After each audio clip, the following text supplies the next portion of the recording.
Welcome to First. I'm Shirley Min along with Nichelle Polston and Mark Eichman.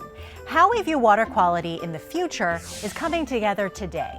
Who's leading some of that training and what might be the outcome? Some answers this week on First. The answer to what civil political engagement might look like in the future was on display at the University of Delaware.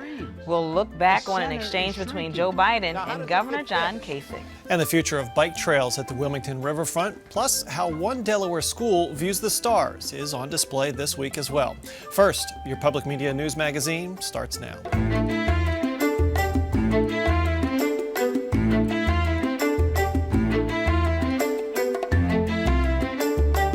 Work never ends when it comes to cleaning up our streams and water supplies. But because change comes so slowly, most of us won't reap the benefits in our lifetime. We look to the future in this week's First Look, focusing on the next generation of water stewards who will continue the legacy of clean water.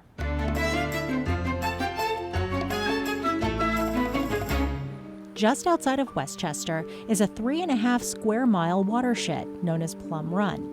The long-studied stream recently received $500,000 worth of improvements.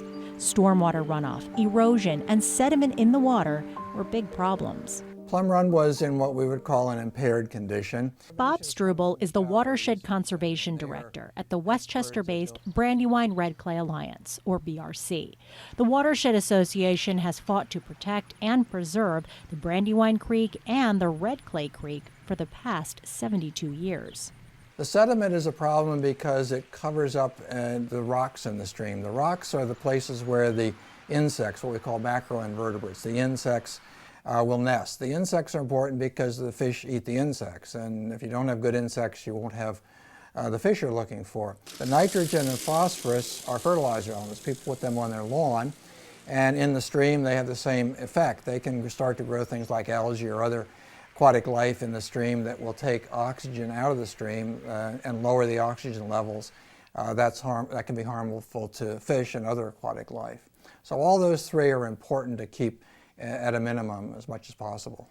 This work matters to Delaware because the waterways may start in Pennsylvania, but they flow into the first state and provide much of our drinking water. If we get things right with those small streams, that will literally flow downstream to the larger ones. So it's incredibly important to work on those small streams and make sure they're in good condition.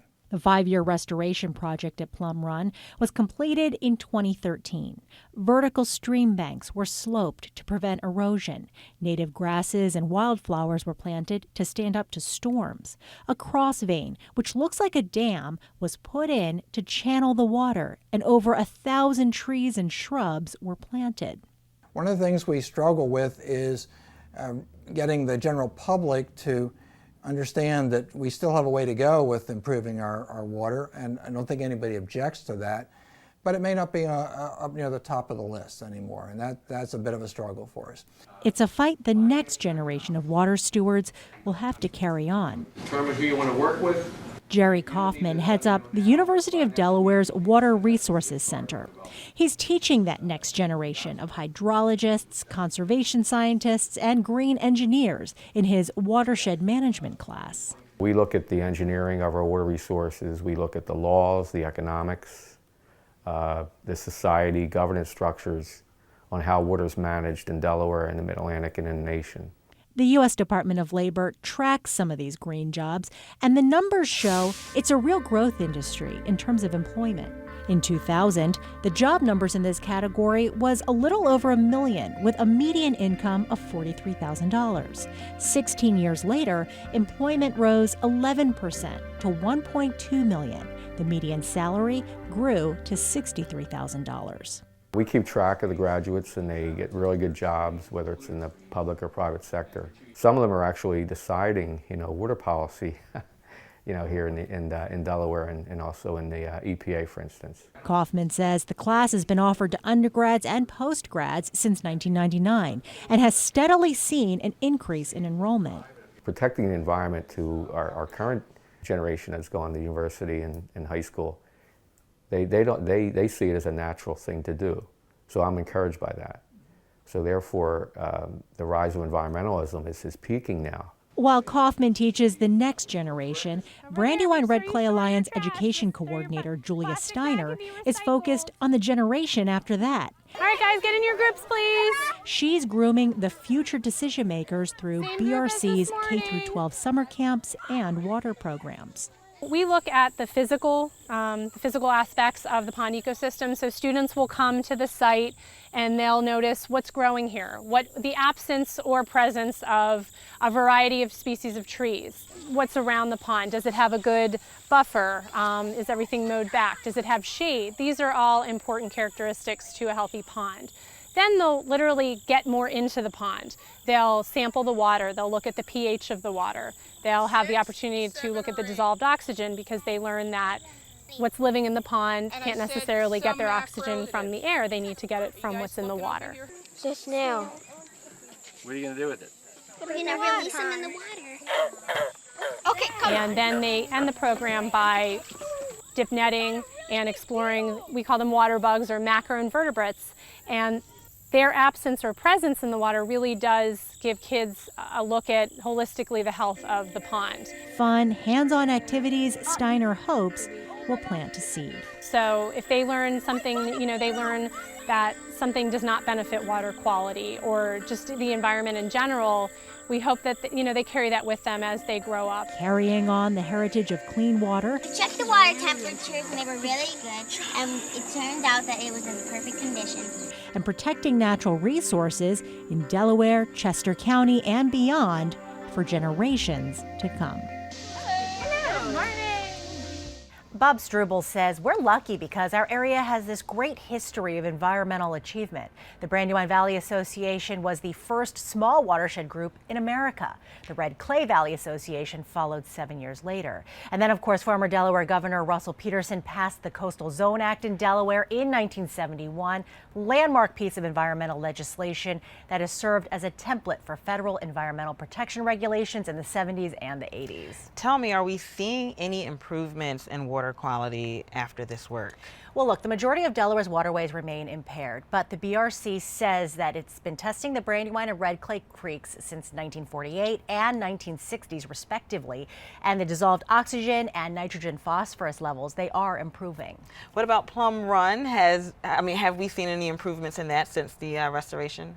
So BRC has seen relatively little change, but that's not surprising because the project was only just completed a few years ago. Now, changes in water quality take time. We're talking at least 5 to 10 years, which is why so much attention is being paid to the next generation who'll be responsible for seeing these efforts through. Okay, well, thanks so much, Shirley. For those of you at home, you can check out this story on our new website, WHYY.org/news. Coming up on First, Joe Biden explores civil discourse at his University of Delaware Institute. His partner, former GOP presidential candidate John Kasich, and experience woodworking taken to a whole different level. That's later on First. A long-planned bike trail extending from the Wilmington riverfront is becoming a reality. It's all part of the state's continuing efforts to get drivers out from behind the wheel and start walking and biking to their destination.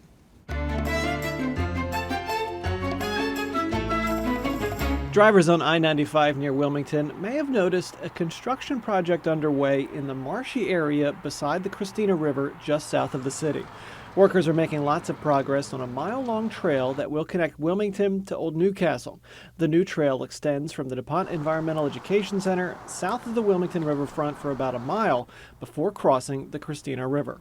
While the project is now visible, it's been on the drawing board for a long time. The project's been in the works for about 10 years, and I've actually worked on it for about the last 7.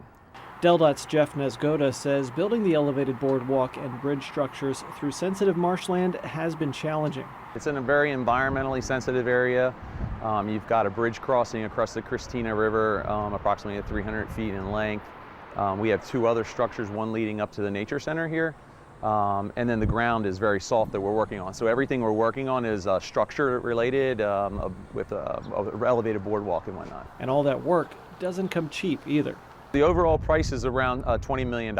It's an investment, and of course, It sounds like a lot of money, but when you have 3 structures, one right behind us here, that's a major structure, and then the one over the Christina River, the price tag on that was between $6 and $8 million just to get over that river. So the new trail, which is on schedule to open next June, is just another example of how state leaders are trying to maintain Delaware's status as the 3rd most bike-friendly state in the nation. There we go.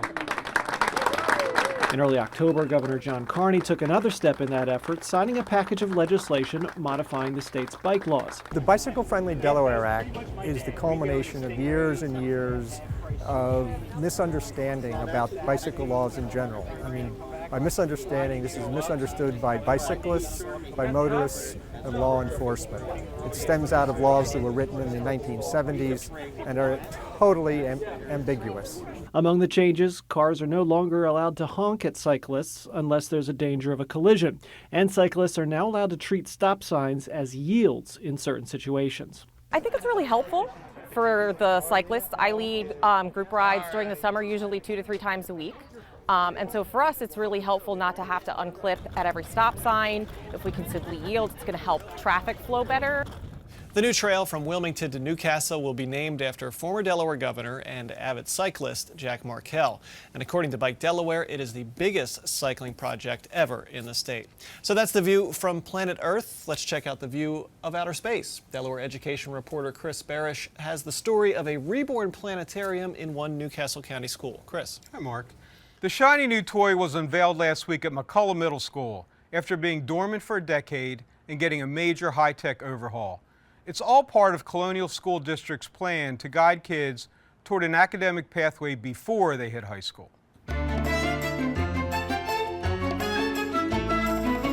When Principal E.G. Purnell took over McCullough Middle School in 2015, she was stunned to find a mothballed planetarium almost hidden in the back of the converted high school. Kind of walking around, I just kind of ran into it, and I'm like, you have a planetarium here? There was no keys to even get in, so finally we got it in. I'm like, let's do something with this. This ties right in with our STEAM theme. Purnell's vision kick-started a $400,000 public-private project that culminated in a revitalized high-tech planetarium at the Newcastle School. The IMAX-like experience of the new planetarium, 30 feet high and wide, debuted this month to rave reviews from students and staff alike. It's 3D, and on a smart board you just it's 2D and you might get distracted, but when you're in here you don't get distracted because it's 3D and it pops out, and it's just pretty cool. For a school like McCullough, where 60% of the kids are low income and proficiency is below the state average, the planetarium is yet another tool to spark kids' interest in science, technology, engineering, arts, and math. Building in this technology and just having this, this resource available to them, and for them to be able to see these concepts come to life, it sparks excitement, it sparks, energy. The kids are engaged, they want to see what's going on. The planetarium is another selling point for Colonial School District's 3 middle schools, which are all themed to prepare kids for the 19 scholastic pathways at its lone high school, William Penn, the largest in Delaware.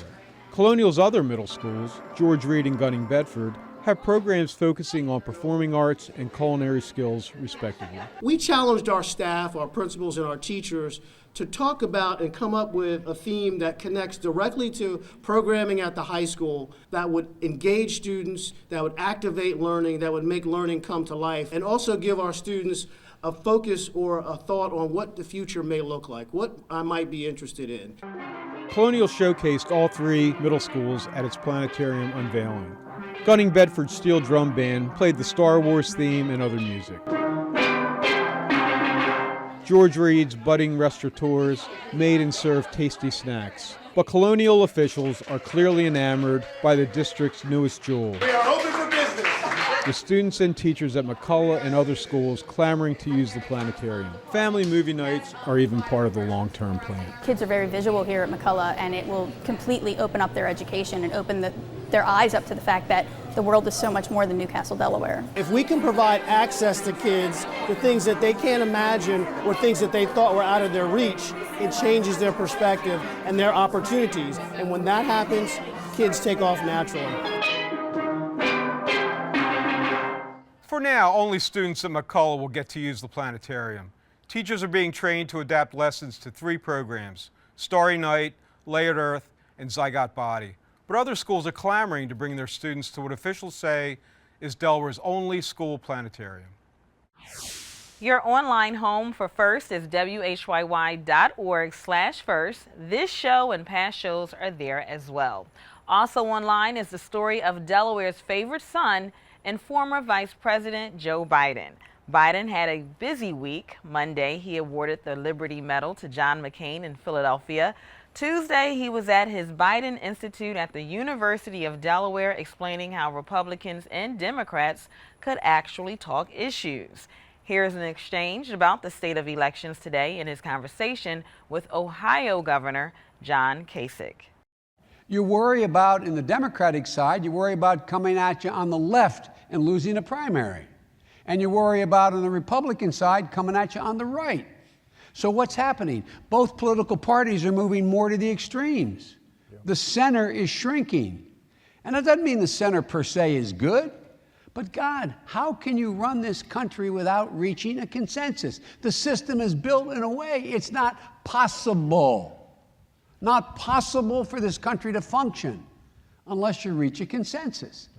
And so, tell them what you're doing about Jerry. It's the middle out. Look, here's the problem. We got extremes.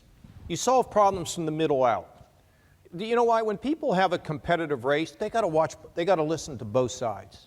If you are in a safe district and you're a Democrat, they're going to come get you if you try to work with those evil Republicans. And if you're a Republican and you try to say something about Barack Obama that might be positive, you hug him? Oh my goodness, you know. So it's both. It's both. Now, how does it get fixed? That's what we're trying to do in Ohio. I mean, I get criticized from Republicans in Ohio. Okay, do I like that? No. Does it bother me? Not in the least. I'm trying to create a model that everybody ought to have a chance to rise. And you don't do it on the base of partisanship or who's giving you money. Everybody gets a chance to live their dream. And if I can do that and Joe can do that, and we can do that in increasing numbers and stop the attacks on everybody, maybe we'll make gains. Remember something, nothing has been torn down overnight and nothing will be rebuilt overnight. It's going to have to be rebuilt one block at a time.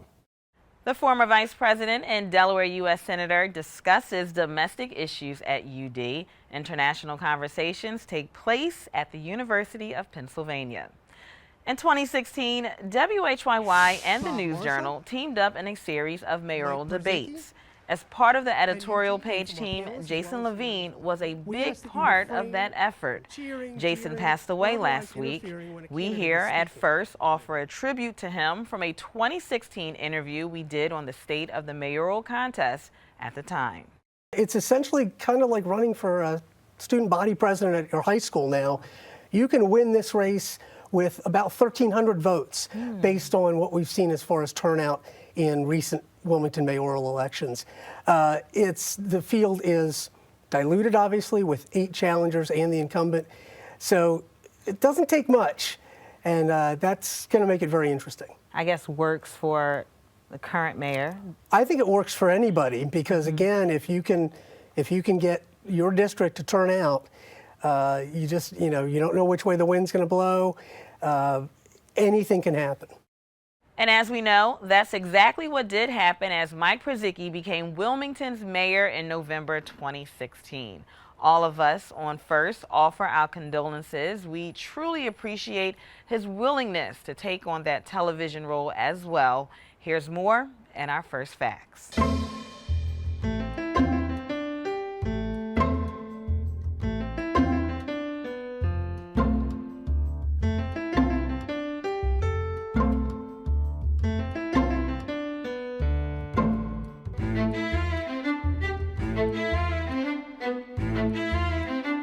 27,000 Delawareans get their health insurance through the Affordable Care Act.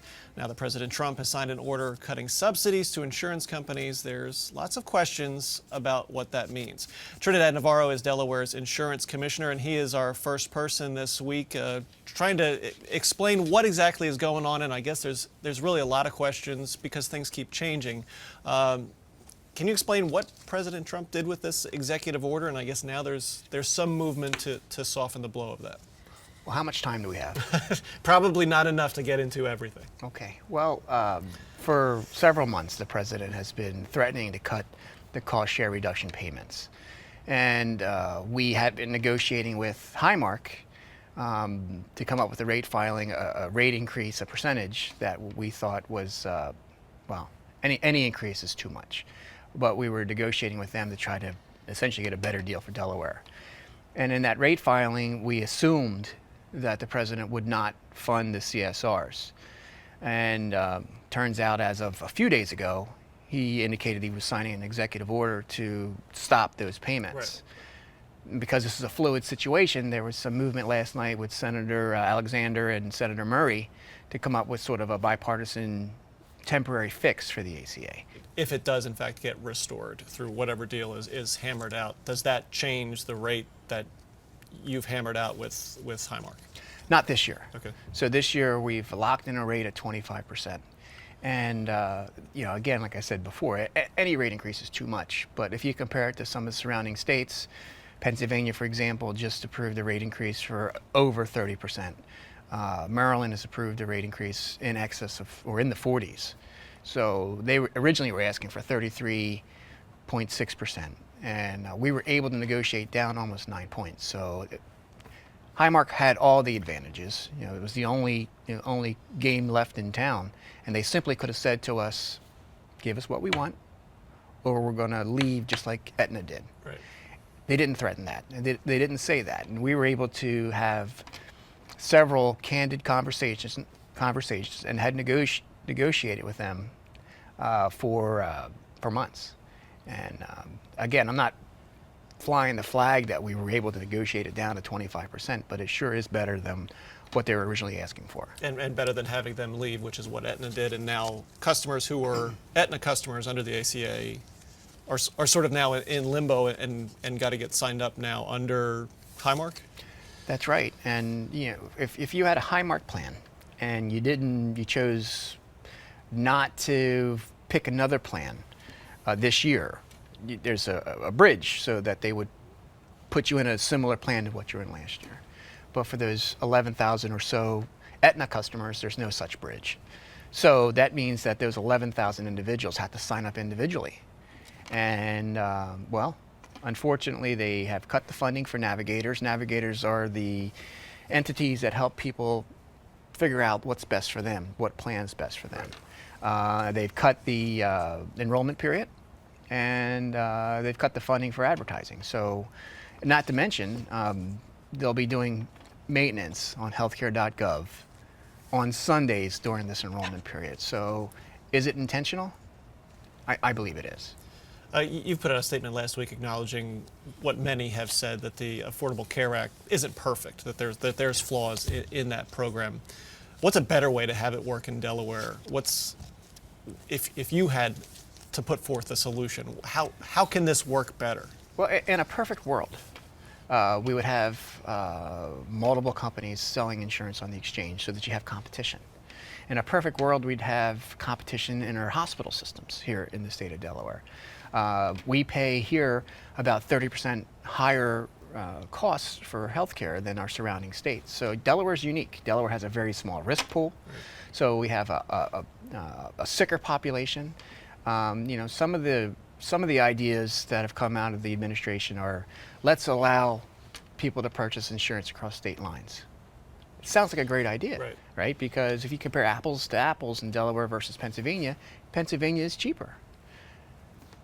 Companies can do that now, or they, you know, you can purchase insurance across state lines now, but try to find someone in your network. Right. And I don't quote President Trump very often, but he said very early in his administration, you know, insurance is pretty complicated. And he and his team, they're figuring that out. Trinidad Navarro is Delaware's insurance commissioner. If you want to know more about insurance rates or have any insurance questions, you can call 302-674-7310. If you need answers to any ACA questions, you can still go to healthcare.gov. Stuart Paul is a woodworker, but to make a living, he turned to the home improvement industry. Now retired, he's returned to his love of woodworking. First experience is in Milford this week.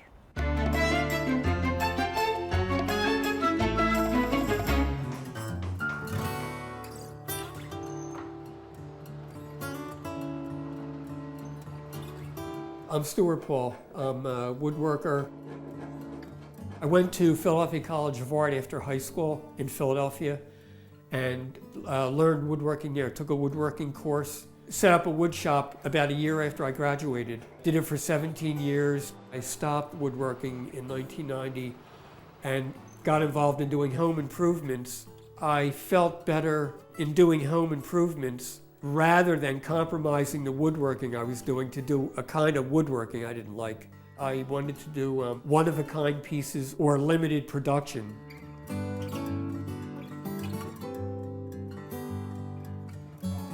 I started planning for retirement. Originally, I wasn't even going to get back into woodworking. I was going to be involved in art somehow, but I liked the physical activity of woodworking. There's something about producing three-dimensional work rather than two-dimensional work. In the end, every piece I do is very time-consuming. There's a lot of handwork, there's a lot of shaping, but it's what I really want to do. These are parts of a table I'm working on. The legs are shaped like fish. These are the fins that get attached to each fish. Very time-consuming. To go from this to this is about 8 hours for each one. When I went to school, I had an instructor. A month or two before graduating, when I knew I was going to set up a shop, he said to me, "You have to love the material. It's really a love of wood, what you can do with it. Ask any woodworker, there is no other material like dry wood." I love the activity. I love the activity of taking this and turning it into this. Then this becomes part of something bigger.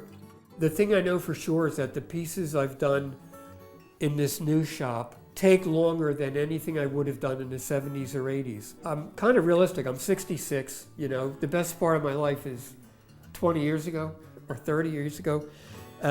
So, you know, how much time do I have left where I can really do this? I want to try to get like everything I can out of each piece, and it ultimately becomes, they take longer and longer than what I used to do when I stopped about 1990. I get up in the morning, I take a walk, and I try to eat a quick breakfast, and I can't wait to come down here to work. This is heaven to me. I mean, I consider myself very fortunate, and it all just worked out really well. Stuart has spent months working on that fish table, but he isn't done yet. He wants to make it perfect, and so when he gets it done, he'll send us a picture of it that we will then share with you. Next week on First, we mark an ominous anniversary. It's been 5 years since Hurricane Sandy struck the East Coast. We'll assess the implications of the storm and how we'll view hurricanes in the future. Hard to believe it's been that long. That is First for this week. We thank you for watching. For Chris Barish, Nichelle Polston, and Shirley Min, I'm Mark Eichman. Have a great week. And there's no power in the vice presidency. It's all reflective. You've heard me, students have heard me before, say that it literally, as Benjamin Franklin said, we should refer to the vice president as his superfluous excellency. Okay? There is no power. You're standby equipment, as one former vice president said, and you break a tie, unless you have a relationship with the president that's real, and I was lucky to have that.